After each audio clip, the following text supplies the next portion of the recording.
안녕하십니까, 더리치 옥션입니다.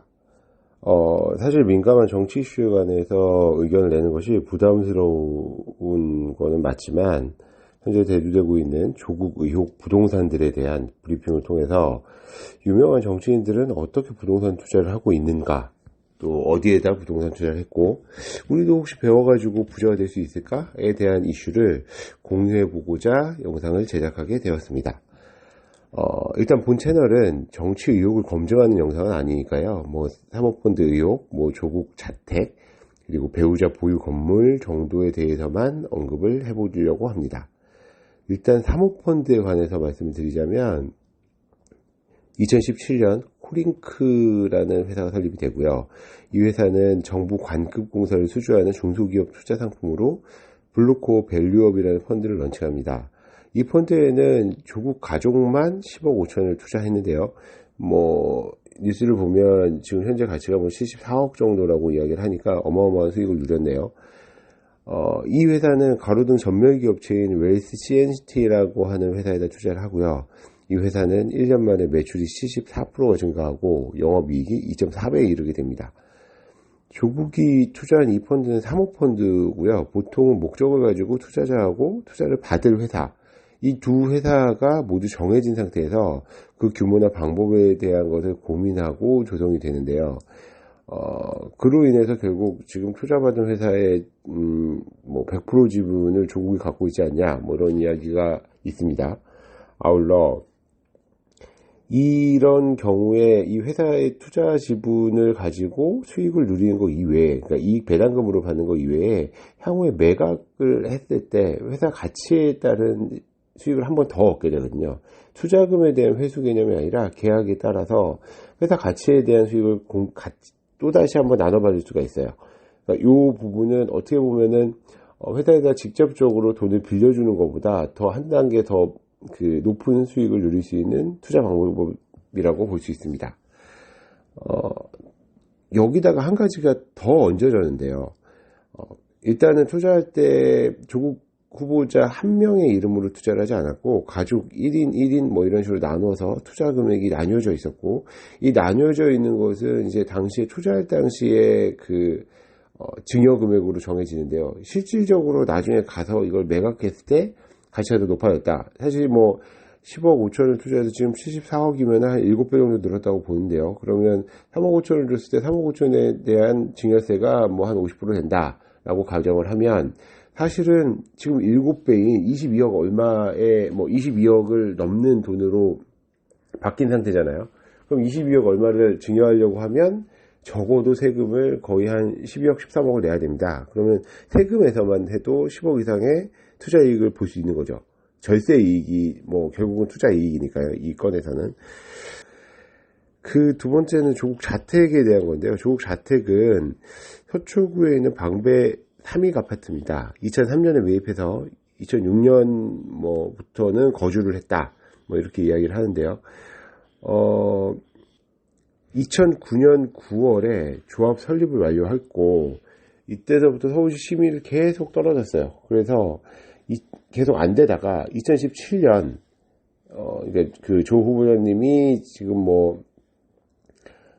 어떻게 보면은 정권의 중심에 들어서면서부터 서울시 도시계획위원회를 통과했고요. 2018년에 건축 심의를 통과를 했습니다. 사실 잠실 5단지나 음마아파트 이런 아파트들이 재건축 문턱에서 계속 탈락하고 있는데 이 아파트는 통과를 했습니다. 잠시 아파트에 대한 내용을 좀 더 설명을 드리면요. 서초구 방배동에 있는 아파트고요. 최고 15층 408 세대가 있는 규모고요. 방배역에서 5에서 10분 정도 걸리고 서리풀 터널 개통되면서 강남 등 이제 접근성도 좋아지게 됐습니다. 이게 이제 재건축을 하게 되면 지하 5층에서 지상 27층 8개 동 총 가구가 721가구로 바뀌게 되고요.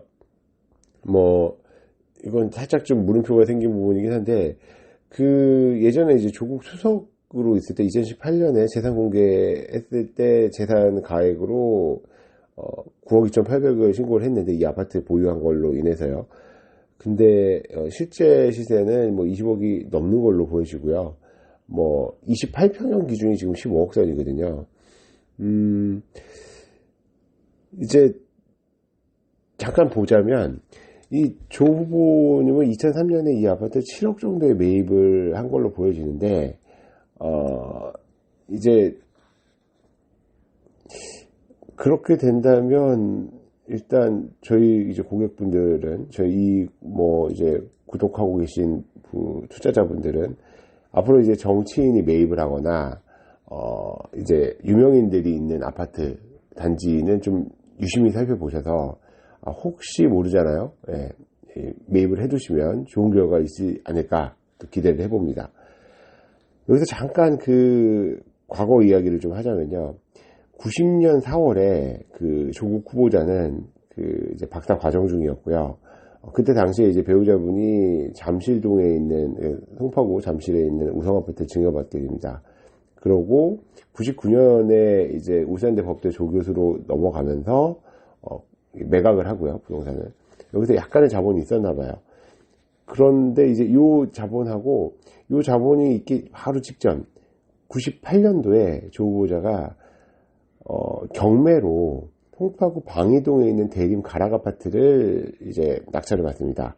당시 감정가에서 65% 수준으로 낙찰을 받았고요.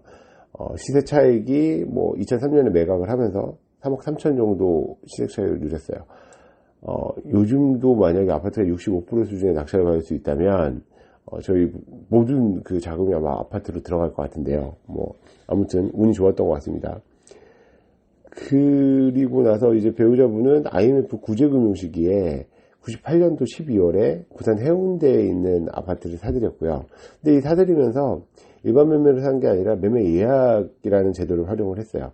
근데 이거를 뭐 한 번이 아니라 2번 이상 뭐 체결했고, 그래서 뭐 등기비도 절약을 했던 것 같고, 명의신탁의 소지도 좀 있고, 어찌됐건 간에 이 아파트는 결국 2017년 11월 당시에 이제 뭐 당시 시세였던 5억 4천보다 훨씬 낮은 금액인 3억 9천 정도의 이제 전 동서분한테 매각을 하게 됩니다.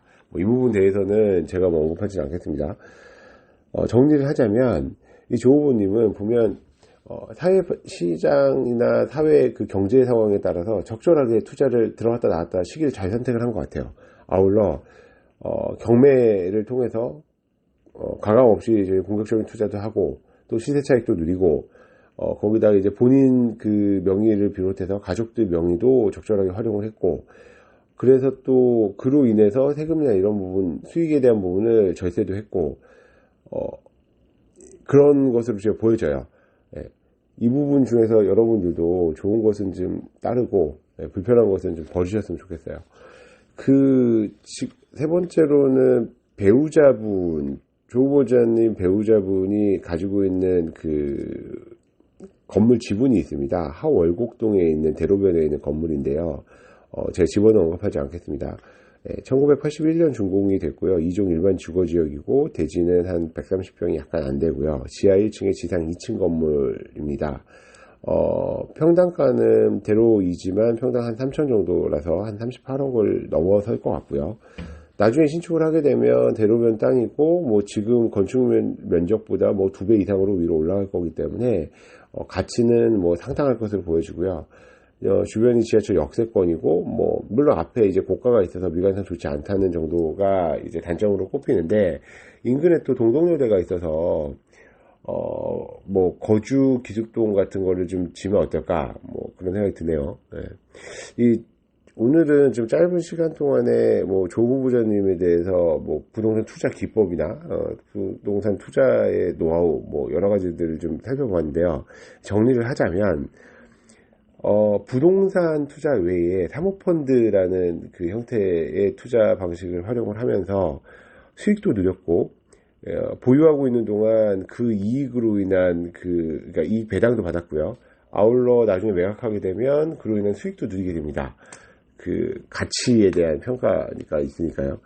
그런데 거기다 증여를 통한 절세까지 이루어내서 제가 봤을 때는 뭐 최고의 투자 방식이 아닌가라는 생각이 들어요.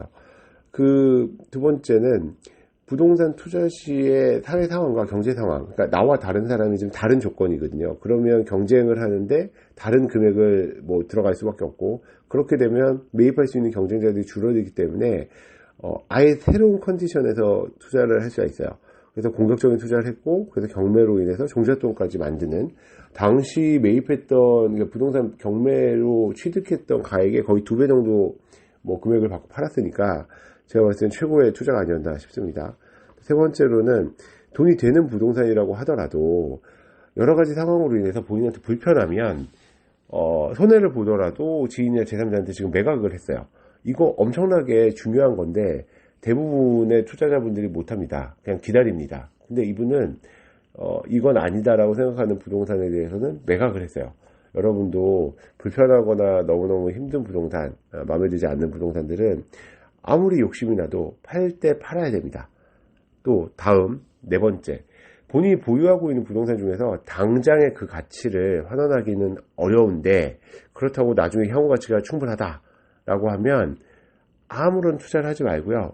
일단 그 부동산을 있는 그대로 보유하면서 버텨야 돼요. 근데 이것조차도 또 잘하고 계세요. 하월곡동 건물이 저는 그런 대표적인 예라고 생각이 드는데요.